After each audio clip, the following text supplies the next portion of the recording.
महिलाओं के लिए विशेष दान उठाया जाएगा जो सेंट्रलाइज होगा।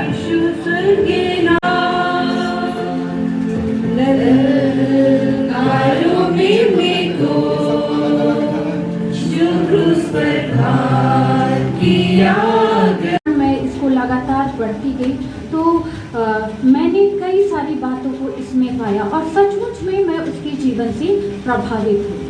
तो जब हम लोग लूदिया ये वचन पढ़ते हैं, ये जो लीडिया है was in a luxury trade, एक लग्जरी ट्रेड मतलब कि विलासिता वाला व्यापार करती थी। महंगे कपड़े, है ना, महंगे कपड़े जो एकदम राजा महाराजा सम्राट लोग होते थे तो उनका व्यापार का काम करती थी, उनके कपड़ों का बनाने का। तो सबसे पहले लूदिया के बारे में हम लोगों को जानकारी मिलती है, वो व्यापारी तो थी लेकिन वो एक धनी यानी कि संपन्न व्यापारी थी। और दूसरी बात यहाँ लूदिया के बारे में हम लोगों को जो देखने के लिए मिलती है वह है एक भक्त स्त्री सुन रही थी। लूदिया के बारे में ये दूसरी बात हम लोगों को देखने की मिलती है, वो कैसी स्त्री थी? भक्त, वर्शिपर ऑफ गॉड, वो परमेश्वर को जानती थी। लेकिन परमेश्वर का जितना प्रकाशन उसको दिया गया था, जितनी जानकारी मिली थी, उसके अनुसार वो नियमों का पालन करती थी और यहूदी धर्म और ज्ञान के अनुसार वो यहोवा को जानती थी।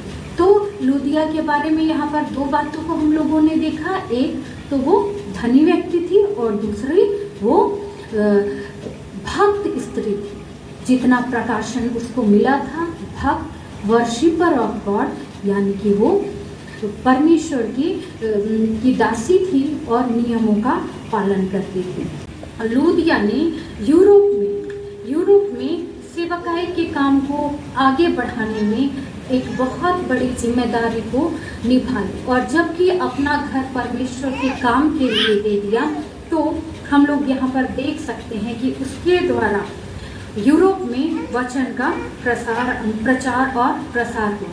और आज के पहले वचन में जब हम लोग पहले पाठ वचन में भी जब हम लोग देख रहे थे लूका 8 उसका 1 से 3 पद में, और तीसरा पद में हम लोग पाते हैं कि दूसरा पद में और कुछ स्त्रियां भी थी जो दुष्ट आत्माओं से और बीमारियों से छुड़ाई गई थी, और ये हैं मरियम जो मगदलिनी कहलाती थी जिसमें से 7 दुष्ट आत्माएं निकली थी, और हेरोदेस के भंडारी खोजा की पत्नी में, चाहे वो पुराना नियम हो या नया नियम हो, कई सारी स्त्रियों के बारे में हम लोग यहाँ पर चर्चा पाते हैं जो कि एक बाइबल में या परमेश्वर के राज्य में एक विशेष स्थान को रखती है। यहाँ बाइबल में स्त्रियों का जो स्थान है उसके द्वारा परमेश्वर हम लोगों को बताना चाहता है कि स्त्रियां भी उतनी ही महत्वपूर्ण है कलीसिया में वचन का प्रचार करने में, क्योंकि बहुत बड़ी जिम्मेदारी परमेश्वर ने महिलाओं को भी दी थी। अगर हम लोग पुराने नियम से देखें तो रानी एस्तेर के बारे में हम लोग देखते हैं, और रानी एस्तेर यहाँ पर जब हम लोग एस्तेर रानी की पुस्तक देखते हैं उसका 2 अध्याय से आगे पढ़ेंगे तो वो मोर्दकी की चचेरी बहन हन्ना है जो कि 84 वर्ष की बूढ़ी हो चुकी थी, लेकिन उसने फिर भी परमेश्वर के स्थान को, मंदिर को नहीं छोड़ा। तो कई ऐसी स्त्रियों का हम लोगों को वर्णन मिलता है जो कि सेवकाई के क्षेत्र में भी सेवा की। आगे भी हम लोगों को कई सारा ऐसे लोगों का मिलता है। हन्ना 84 वर्ष तक हो गई थी, बूढ़ी हो गई थी, लेकिन उसने परमेश्वर के मंदिर को नहीं छोड़ा। पतरस की सास, जब वो बीमार थी, यीशु मसीह वहां पर गए, पतरस की सास को चंगा किया। क्या बोलता है? पतरस की सास तुरंत उठी, है ना, और उठकर सेवा टहल की पहुनाई करने लगी। वो बोल सकती थी मैं तो बूढ़ी हूँ, है ना। और भी लोग थे जो परमेश्वर का वचन सुनने के लिए आ रहे थे, और भी लोग थे वहाँ पर जो यीशु मसीह आया था, और भी भीड़ होगी, लेकिन वो बीमारी से उठी और क्या करने लगी? सेवकाई का काम करने लगी। जितने लोग वहाँ थे उनकी सेवा टहल करने लगे।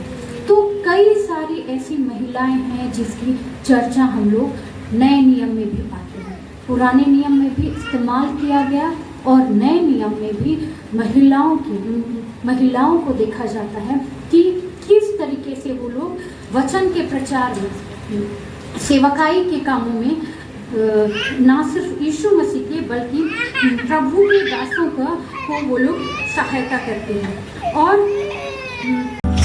मसीह के वचन तो स्वर्ग से बरसाना, सुन